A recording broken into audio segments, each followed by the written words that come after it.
আল্লাহ পাক কুরআনুল কারীমে ইরশাদ ফরমান যে তোমাদের মধ্যে যারা অবিবাহিত তাদের বিবাহের ব্যবস্থাটা তোমাদেরকেই করে দিতে হবে। তোমাদের দাস দাসীদের মধ্যে যারা সৎ সালেহ যারা নেককার তাদের বিবাহের ব্যবস্থাটা তোমরা যারা মনিব হিসাবে আসো তাদেরকেই করে দিতে হবে। নির্দেশ কার? জবান খুলে বলি একটু, কার নির্দেশ? ওদিকে রহমতুল্লিল আলামিন নবী মুহাম্মদুর রাসূলুল্লাহ সাল্লাল্লাহু আলাইহি ওয়াসাল্লাম হাদিস শরীফে এই বিবাহের দিকে উৎসাহ দিতে যায় বলেছেন, আর নিকাহু মিন সুন্নতি ফামার রাগিবান সুন্নতি ফালাইসা মিন্নি। যে বিয়ে শাদী একজন ছেলে এবং একজন মেয়ের মধ্যে এই যে বৈবাহিক বন্ধন, দাম্পত্য জীবনের শুরুর এই যে অনুষ্ঠানটা, এটা আমি নবীর সুন্নত। জোরে বলেন সুবহানাল্লাহ। এটা কার সুন্নত? নবী সাল্লাল্লাহু আলাইহি ওয়াসাল্লামের সুন্নত। ফামার রাগিবান সুন্নতি ফালাইসা মিন্নি, যে ব্যক্তি এই সুন্নত থেকে দূরে রইল সে আমার দলভুক্ত না। নবীজি স্পষ্ট করে দিয়েছেন।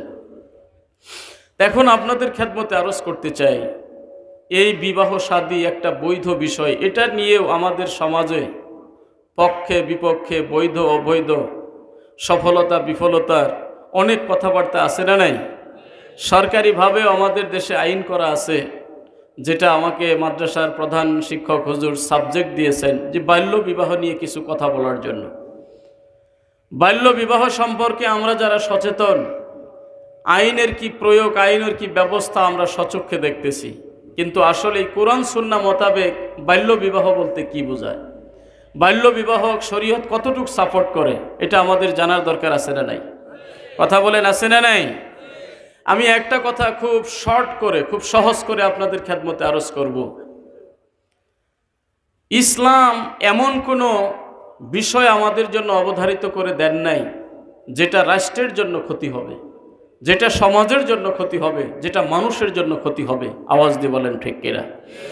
ইসলাম আমাদের জন্য যা সূচিপত্রে দিয়েছে, সিলেবাসে দিয়েছে, আমাদের জন্য কারিকুলাম করে দিয়েছে, আপনি ব্যক্তিগত জীবনে খুঁজেন, সামাজিক জীবনে খুঁজেন আর রাষ্ট্রীয়ভাবে খুঁজেন, সব কিছুর মধ্যে আমরা পুঙ্খানুপুঙ্খ রূপে বিস্তারিতভাবে খুঁজলে পাবো একটাই বিষয়, যে ইসলাম যা আমাদের জন্য অবধারিত করে দিয়েছে সব আমাদের উপকারের জন্য। জোরে বলেন সুবহানাল্লাহ। আমাদের ক্ষতি হয়, দেশের সমস্যা হয়, রাষ্ট্রের সমস্যা হয়, এমন কোনো আইন ইসলামে কখনো প্রণয়ন করে নাই। আপনি দেখেন, ইসলাম আইন করে দিয়েছে আস-সারিকু ওয়াস-সারিকাতু, পুরুষ চোর আর মহিলা চোর। কি চোর? বুঝতে সমস্যা হয় আপনাদের? একটু কথা বললে ভালো লাগবে। পুরুষ চোর মহিলা চোর, যেই চুরি হোক না কেন, যদি চুরি করে তাহলে ধরে হাত কেটে দিতে হবে। বিধানটা কার? হয়তো আমাদের কাছে এটা অমানবিক মনে হবে যে একটু চুরি করার জন্য একেবারে জীবনের তরে হাতটা কেটে দিল, এটা ইসলাম অমানবিক ধর্ম, ইসলামের কোনো মানবতা নাই। চিল্লায়ে বলেন নাউজুবিল্লাহ। বরং ইসলাম চিরস্থায়ী শান্তির ব্যবস্থা করে দিয়েছে। আপনি একটা চোরকে ধরে কিছুক্ষণ খুব গণপিটুনি দিলেন, গণধুলাই করলেন, চোর তো এমন ও পিটানো খাইতে খাইতে ওর শরীর লোহার চেয়েও শক্ত হয়ে গেছে। আপনি কিছুক্ষণ পরে আবার যায় দেখবেন ও ফিক ফিক করে হাসতেছে, আরে এই মায়ের এটা একটা ব্যাপার হইল নাকি? কথা বলেন ঠিক না?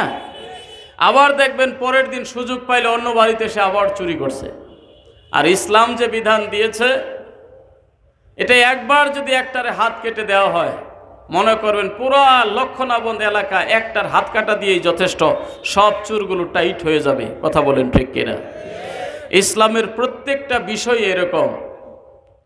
তোমার ছেলে তোমার মেয়ে যখন ওরা উপযুক্ত বয়সে উপনীত হয়েছে, আমার ছেলে আমার মেয়ে যখন ওরা উপযুক্ত বয়সে পরিণত হয়েছে হবে, ইসলামী শরিয়ার বিধান হলো তাদেরকে তোমরা বৈবাহিক সূত্রে আবদ্ধ করে দাও। তাহলে কি হবে? সমাজ সুন্দর হয়ে যাবে, তোমার পরিবার সুন্দর হয়ে যাবে, ওরা গুনাহ থেকে মুক্ত হয়ে যাবে। কথা বলেন ঠিক কিনা? এখন এটা কোন সময় করতে হবে?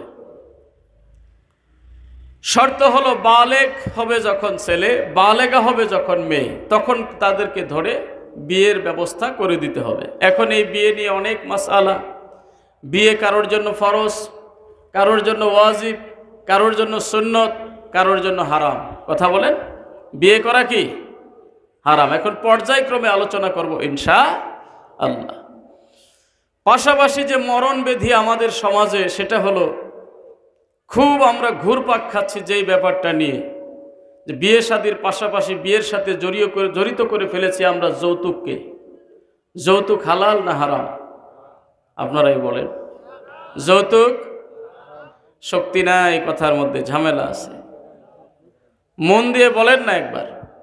আরে ভাই, এখানে যদি আপনি হারামটাকে হারাম বলে স্বীকৃতি দেন, আল্লাহ পাক যদি কথাটাকে কবুল করে নেয়, এই হারাম থেকে তো আপনাকে আল্লাহ দূরে রাখতেও পারে। কথা বলেন, ঠিক কিনা?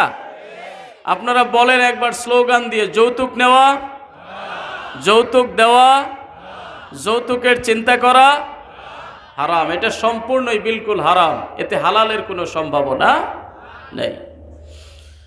তা আমরা হালাল হারাম যদি একটু চিন্তা আমাদের মাথায় থাকতো, তাহলে এই যে গরিব মেয়ের বাবা, কত অসচ্ছল মেয়ের বাবা, যাদেরকে আমরা টর্চারিং করতেছি, জুলুম করতেছি, জুলুম করে টাকা নিতেছি, নিঃসন্দেহে আমরা একটা হারাম কাজ করতেছি, ওর অভিশাপ আমরা অর্জন করতেছি। একজন মানুষের মনে কষ্ট দিয়ে জুলুম করে অভিশাপ নিয়ে আরেকটা মানুষ কখনো চিরতরে সুখী হইতে, সুখ দেওয়ার মালিককে আওয়াজ দিয়ে বলেন।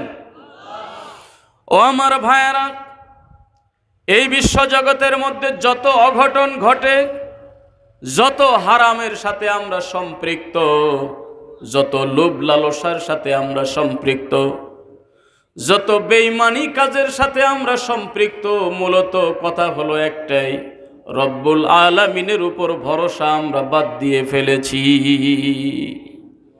মুমিন জীবনের ভরসা হবে একমাত্র কার উপরে?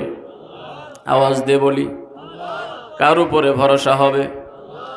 দুনিয়ার সহায় সম্পদ, চাকরি, ব্যবসা, বৈধ অবৈধ সম্পদের পিছনে আমরা যেইভাবে লালায়িত হয়ে গেছি, একে অর্জন করার জন্য রব্বুল আলামিন খুশি না বেজার, সেই দিকে আমাদের কোনো তোয়াক্কা নাই, কোনো যাচাই নাই, বাছাই নাই। এই জন্য আল্লাহ অন্যত্র আবার ইশারা করেছেন, মুমিনদেরকে ডাক দিয়ে বলেছেন, ইয়া আইয়ুহাল্লাযীনা আমানু লা তুলহিকুম আমওয়ালুকুম ওয়ালা আওলাদুকুম আন যিকরিল্লাহ ومن يفعل ذلك فأولئك هم الخاسرون।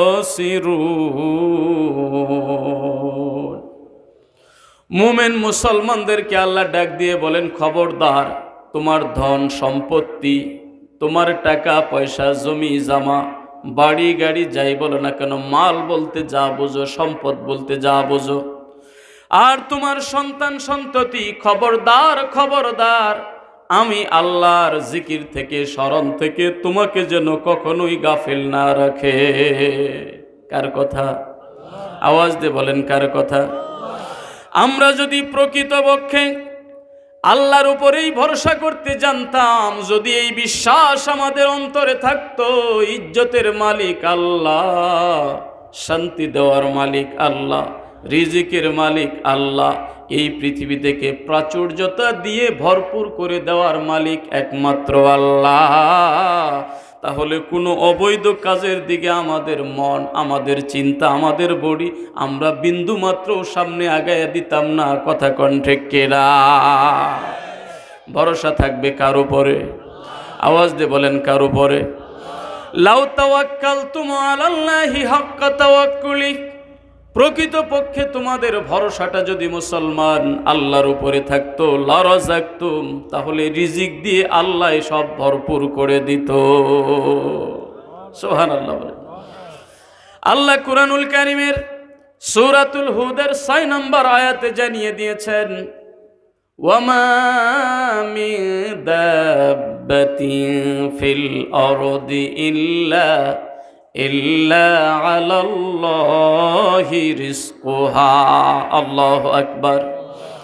এই জগতে, এই জমিনে বিচরণশীল এমন কোনো প্রাণী নাই যার রিজিকের জিম্মাদারি, রিজিকের ফয়সালা আমার আল্লাহর হাতে নাই। তাহলেও আমার ভাইয়েরা, এই লক্ষণাবন্দ এলাকার সর্বস্তরের ভাইদের খেদমতে আমি দিনের এক নগণ্য খাদেম একটা আরজ করে যাই, তা হলো গর্তের ওই ছোট্ট পিপিলিকা, সমুদ্রের মাছ, চতুষ্পদ জন্তুগুলো, কুকুর, বিড়াল, ছাগল, গরু, মহিষ, হাতি, যাই বলি না কেন, এদের রিজিক যদি আমার আল্লাহ দিতে পারে, আর আমরা হলাম মানুষ, সমস্ত সৃষ্টির মধ্যে শ্রেষ্ঠ জাতির নাম মানুষ, কথা কোন ঠিক কিনা? আমাদের চাইতে শ্রেষ্ঠ কোনো জাতি আছে? এই জাতির রিজিকের জিম্মাদারি আমার আল্লাহ কি নিতে পারে না?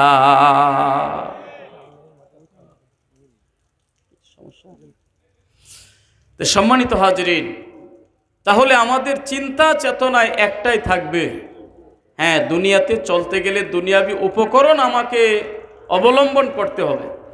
হয়তো একটা ব্যবসার সাথে থাকতে হবে, না হয় একটা চাকরির সাথে থাকতে হবে, না হয় হালাল পদ্ধতির কোনো না কোনো কাজে আমাকে জড়িত হতে হবে, কিন্তু বিশ্বাস রাখতে হবে রিজিকের ফয়সালা কার হাতে?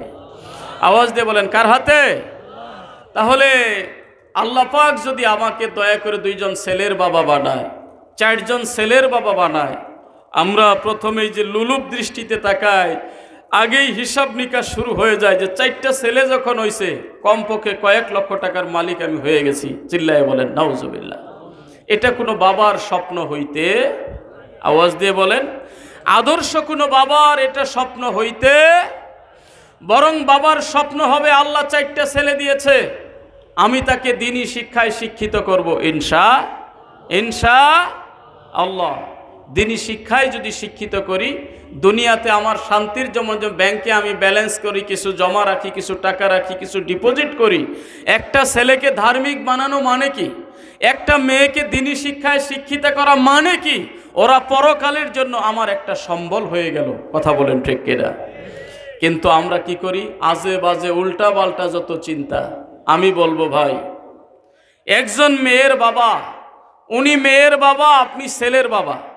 মেয়েটাকে জন্মের পর থেকে এই যে যেই দিন থেকে হাঁটি হাঁটি পা পা করে মক্তবে যাইতে শিখলো, সেই দিন থেকে শুরু করে একজন মেয়েকে 16 বছর, 17 বছর, 18 বছর পর্যন্ত ঘরে লালন পালন করে উপযুক্ত শিক্ষায় শিক্ষিত করে আপনার ঘর পর্যন্ত মেয়ের বাবা পৌঁছায় দিল।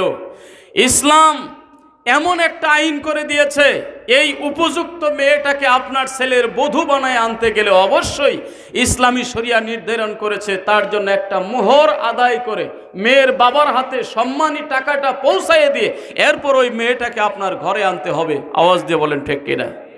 জোরে বলেন ঠিক কিনা?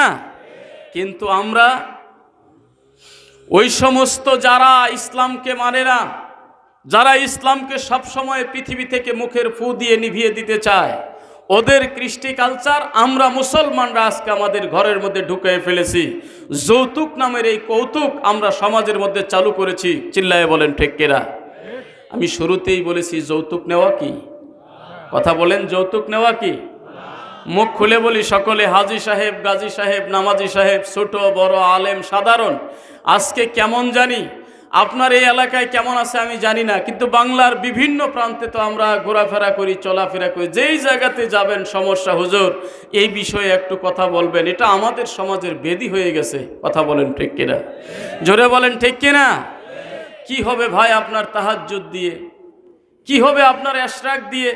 কি হবে আপনার আওয়াবিন দিয়ে? কি হবে ওই কাবাতুল মুশাররফায় গিয়ে হজ করে আপনি যদি এই লোভ লালসাটুকু অন্তত অন্তর থেকে দূর করতে না পারেন? কথা বলেন ঠিক কিনা?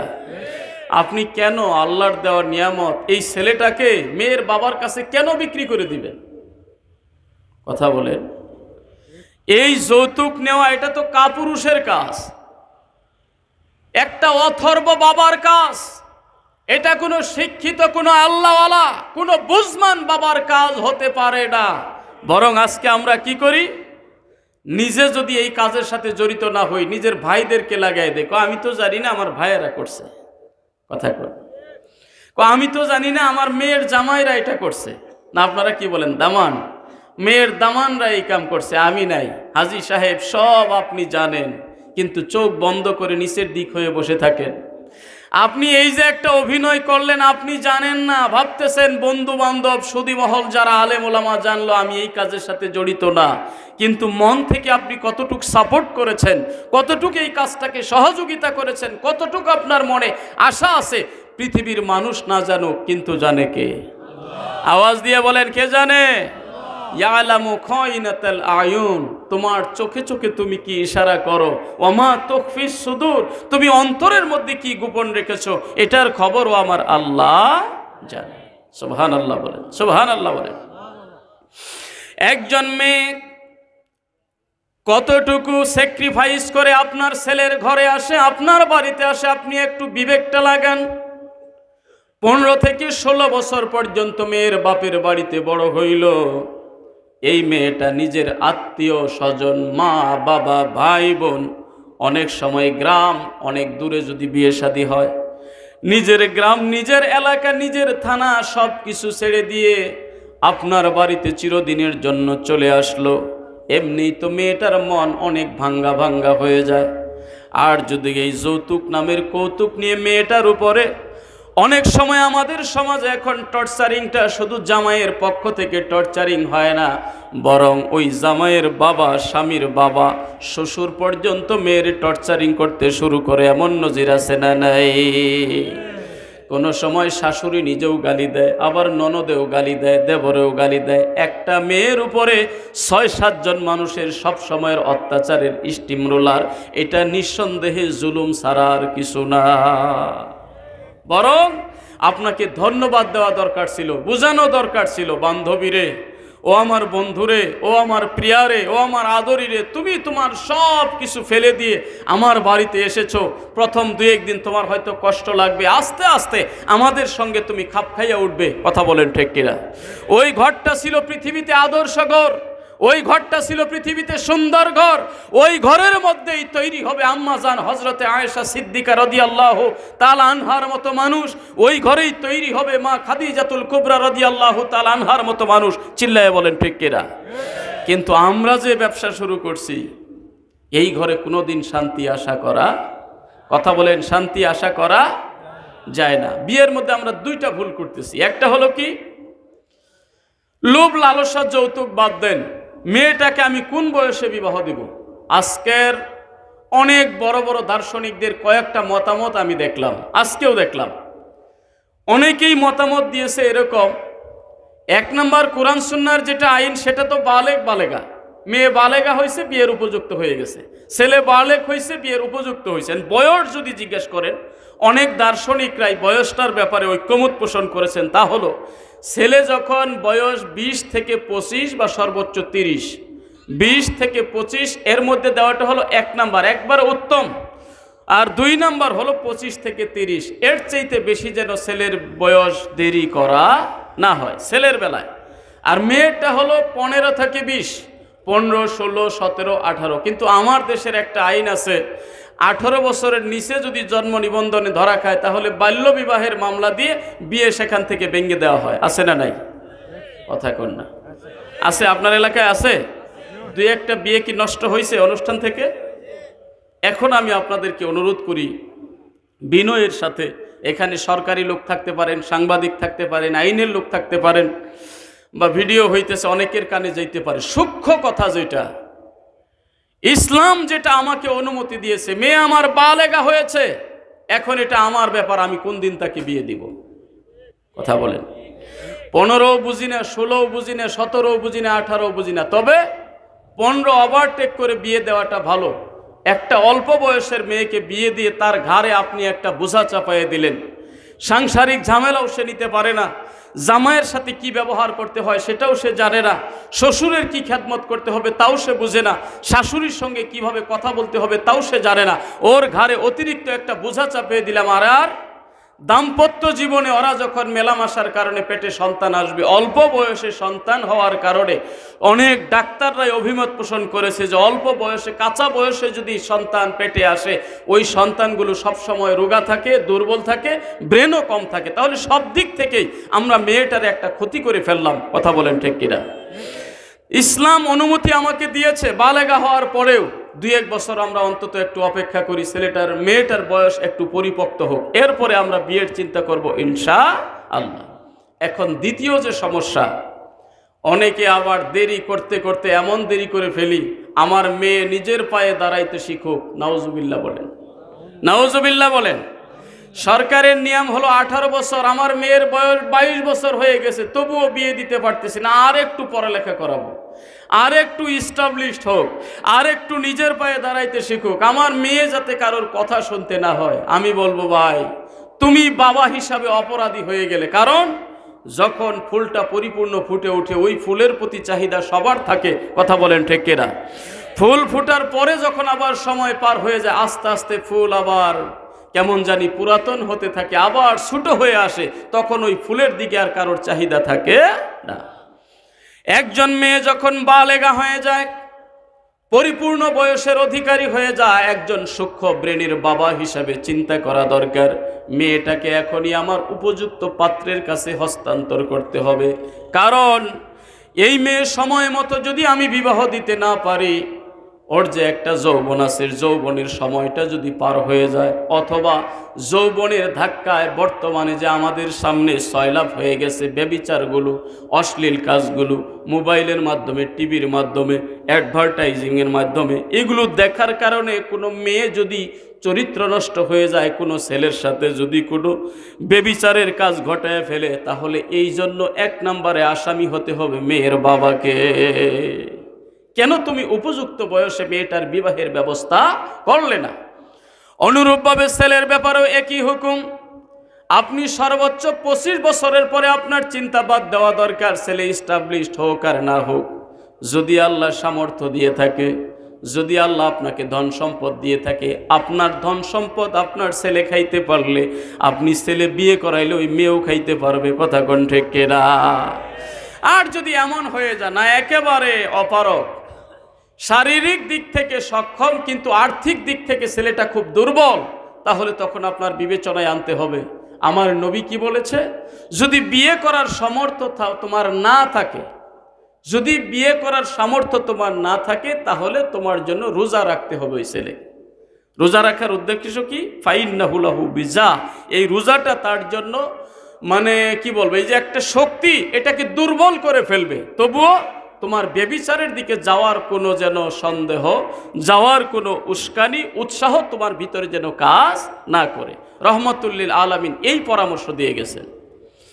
আর মানিস্তাতা মিনকুমুল বাত ফালিয়াতাজাওয়াজ, তোমাদের মধ্যে যার বিয়ে করার সামর্থ্য আছে, সে যেন আর কোনো কাল ক্ষেপণ না করে, আজ না হয় কাল, আবার না হয় কাল, আবার 2 বছর পরে, 4 বছর করে।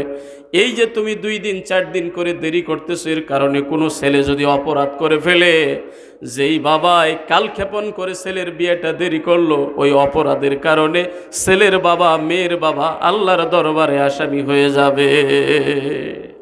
এই জন্য উপযুক্ত বয়স হয়ে গেলে, আমরা তো বুঝি, আল্লাহ আমাদেরকে বুঝ দিছে কখন অপরিপক্ক আর কখন আমার মেয়ে পরিপক্ক, আমরা বুঝি না? কথা বলেন, আমরা কি বুঝি না? যখন আপনি বুঝে ফেললেন কোনো স্বার্থের দিকে তাকাইয়া, আর তখন দেরি করার কোনো সুযোগ নাই। উপযুক্ত সময়েই মেয়ে এবং ছেলের মধ্যে আপনি খোঁজাখুঁজি করে দেখবেন, হ্যাঁ 4টা কারণে মেয়েদেরকে বিবাহ করা হয়। সুবহানাল্লাহ বলেন। তুনকাহুল মারআতু লিআরবা, মেয়েদেরকে বিবাহ করানো হয় 4টা জিনিস দেখে। কয়টা? আপনাদের মনে সমস্যা হইতেছে, অমনোযোগী একটু দেখতেছি। আর যদি বলে কেন হুজুর এটা দরকার নেই, আমি মনে করি দরকার। হুজুর সাবজেক্টটা দিয়েছে আলোচনা করার জন্য, এটা কি দরকার আছে? এটা দরকার থাকলে একটু মনোযোগী হবেন, কথা বলবেন। 4টা কারণে সাধারণত আমরা মেয়েদেরকে বিবাহ করায় থাকি। কয়টা জিনিস? 4টা। একটা হলো মেয়ের, আমরা দেখি মাল, মেয়ের ধন সম্পদ আছে কিনা, মেয়ের বাবা কোটিপতি কিনা, মেয়ের বাবার 4-5টা বাড়ি আছে কিনা, মেয়ের বাবার দেশে বিদেশে ব্যাংকে ব্যালেন্স আছে কিনা, এটা আমরা দেখি কি দেখি না? হ্যাঁ দেখেন, এটা দেখার অনুমতি দিয়েছে, আপনি কি দেখতে পারেন। আর একটা হলো হাসাবিহা, এরপর আর একটা হলো মেয়ের সৌন্দর্য, আরেকটা হলো দিনদারি। 4টা জিনিস। একটা গেল কি বংশ, আর একটা গেল সৌন্দর্য, আরেকটা হলো টাকা পয়সা, আরেকটা হলো দিনদারি। মোট কয়টা? আওয়াজ দিয়ে বলেন কয়টা? 4টা বিষয় আপনি দেখতে পারেন, শরীয়ত আপনাকে অনুমতি দিয়েছে। কারণ এই 4টা যদি আপনি না দেখেন, পরে কোনো ঝামেলা হতে পারে। অনেক বাবারা আবার চালাকি করেন, উপযুক্ত ছেলের কাছে খবর না পৌঁছাইয়া নিজের মন থেকেই নিজেরা চালাকি করে একটা মেয়ের সাথে আপনি বিয়ে করাইয়া দেন। ছেলেরে কোনোদিন দেখাইলেন না, ছেলে উপযুক্ত, ছেলের কাছে মতামত আপনি নিলেন না। এই অনুমতি ইসলাম আপনাকে দেয় নাই। কারণ না দেখে বিয়ে করানোর কারণে ওই ছেলের মধ্যে একটা সন্দেহ থেকে যাবে, ছেলের মনের মধ্যে বিষয়টা ঘুরপাক খাইতে থাকবে। এই ছেলে হয়তো মন থেকে ওই মেয়েরে নাও মেনে নিতে পারে। এটা একদিন দুই দিনের খেলা না, চিরদিনের জন্য। মেয়েটার প্রতি যদি ছেলেটা অসন্তুষ্ট হয়ে যায়, ওই সংসারে কোনো দিন শান্তি আশা করা যায় না।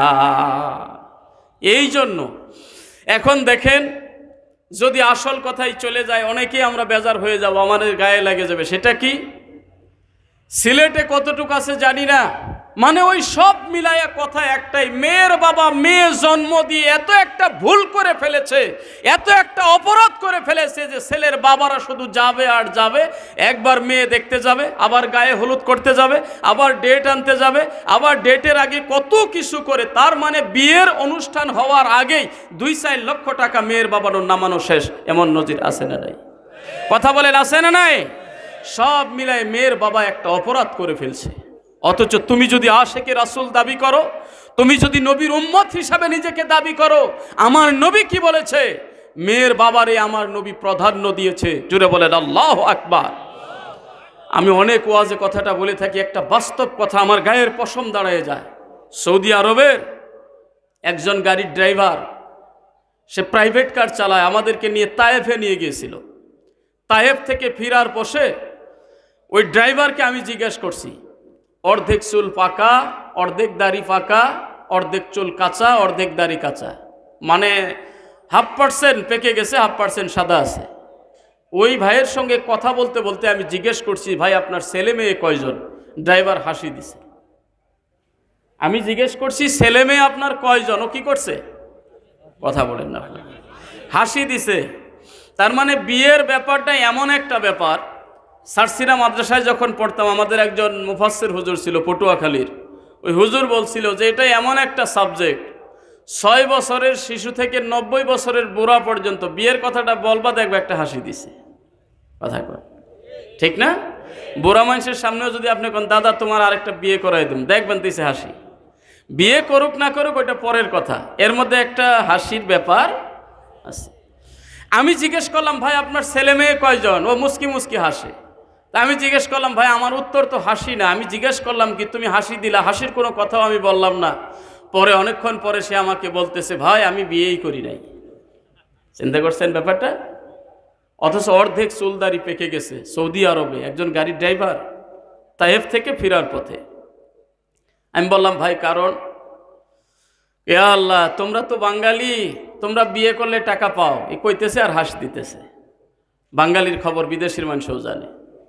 আর আমরা বিয়ে করতে গেলে যেই টাকা জোগাড় করা দরকার, মেয়ের বাবারে দিয়ে আসতে হয়, মোহরের টাকা, ওটা এখনো ভাই আমি জোগাড় করতে পারি না, এই জন্য আমার কপালে বিয়ে নাই। চিন্তা করছেন ব্যাপারটা? ইসলাম যদি থাকতো আমার দেশে, কোরআন সুন্নাহর আইন যদি এই দেশে থাকতো, ছেলের বাবাদের দেখা যাইতো যে তুমি ক্যামরে ওই নাট টাইট করে বসে থাকো মেয়ের বাবার কাছ থেকে টাকা নেওয়ার জন্য। কথা বলেন ঠিক কিনা? তোমার নামে রাষ্ট্রদ্রোহী মামলা হয়ে যাইতো মেয়ের বাবার উপরে এই টর্চারিং করার জন্য। তা আমি বলবো, ভাই যেই ছেলেটাকে বিক্রি করে দিয়ে প্রথমে আপনি মেয়েটাকে ঘরে আনলেন, ওই মেয়ে 2 লক্ষ টাকা নিয়ে যদি আপনার বাড়িতে আসে, আপনি ডাকাতের মতো টাকাটা নিলেন, ওই মেয়ে কোনোদিন আপনার ছেলের সাথে ভালো ব্যবহার করবে না। কারণ ওর কর্তৃত্ব সে খাটাইতেই চাইবে। কথা বলেন ঠিক কিনা? কারণ ছেলে তো তুমি বিক্রি করে দিয়ে মেয়েটারে আনছো। আর যদি পরিপূর্ণ মোহর পরিশোধ করে দিয়ে আনতে, তাহলে মেয়েও একটা ভয়ে থাকতো, হ্যাঁ আমারই তো টাকা পরিশোধ করে দিয়ে ওনারা ঘরে আনছে। কথা বলেন ঠিক কিনা? এখানে আনুগত্য করতে হবে আমার স্বামীকে, আনুগত্য করতে হবে শাশুড়কে, শাশুড়িকে, এমনকি আত্মীয় স্বজন এখানে যারা আছে সবাইকে মানতে হবে, সম্মান দিতে হবে। জানি না আমার সাথে আপনারা একমত হবেন কিনা, হয়তো মনে কষ্ট পাবেন, কিন্তু আপনাদের খেদমতে আরজ করতে চাই, খবরদার এই যৌতুক নামক কৌতুকের এই যে পাপের যে একটা বস্তা, এটা আপনি ঘরে ঢুকাবেন না। ঘরটাতে সুখ দিয়ে, শান্তি দিয়ে, বরকত দিয়ে, রহমত দিয়ে ভরপুর করে দিবেন কে? আওয়াজ দিয়ে বলেন, কে ভরপুর করে দিবে? কারণ রিজিকের ফয়সালা কার হাতে? আওয়াজ দিয়ে বলেন, কার হাতে? একটা গর্তের পিপিলিকার খাদ্য যদি আল্লাহ দিতে পারে, তাহলে আমাদেরটা কি আল্লাহ পারবে না? এই আল্লাহ পাক রব্বুল আলামিন সূরাতুন নূরের এই 32 নম্বর আয়াতে আল্লাহ পাক বলে দিলেন, তোমরা তোমাদের অধীনে যে ন্যায় পরায়ণ সৎ সালে দাস দাসীগুলো রয়েছে, ছেলে মেয়ে রয়েছে, এদের ব্যবস্থা করে দাও। যদি ইয়াকুনু ফুকারা, যদি ওরা আর্থিকভাবে দুর্বল হয়, সুবহানাল্লাহ বলেন, যদি ওরা আর্থিকভাবে দুর্বল হয়, ইউগনিহিমুল্লাহ, আল্লাহ রাব্বুল আলামিন স্বীয় কুদরতে ওই মানুষগুলোরে ধনী বানায়া দিবে। এই জন্য ছেলে মেয়েরে বিয়ে শাদী করাইলে রিজিকের ব্যবস্থা কে করে দেয়? কথা বলেন, কে করে দেয়? যদি আপনি বিয়ে করাইতে ভয় পান, আল্লাহর উপর ভরসা করে ছেলে উপযুক্ত হয়েছে, বিয়ের ব্যবস্থা করে দেন, রিজিকের মালিক বানিয়ে দিবে আমার আল্লাহ। সুবহানাল্লাহ বলেন।